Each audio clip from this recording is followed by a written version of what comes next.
ولا انت بتكلم شعب كسب الحرب بخرطوم ميه. نرجع بقى لقافله الكسكسي على حمصي. حضرتك جايب معاك اغذيه ومساعدات؟ لا. طب جايب معاك سلاح؟ لا. طب خدت اذن؟ برضه لا. بلغت حد من ديك الزريبه اللي انت داخلها دي؟ لا. طب امشي من قدامي عشان ما نسلش الشبشب على دماغك. طبعا تونس معروفه بالبلاد اللي هي من النضال والصمود، خدتك ورا العمود. نخف زرت شويه. باشا هو ايه ده؟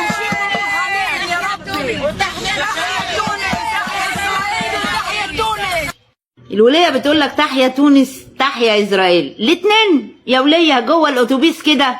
بسم الله ما شاء الله، انتوا رجعتوا لبعض؟ ربنا يهدي سركم.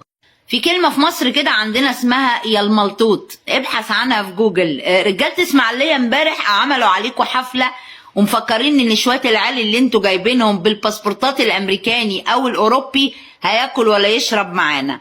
ولا انت بتكلم شعب كسب الحرب بخرطوم ميه. والآن ننتقل إلى إذاعة من داخل الكنيف من أمام السيفون إلى عمي تبون.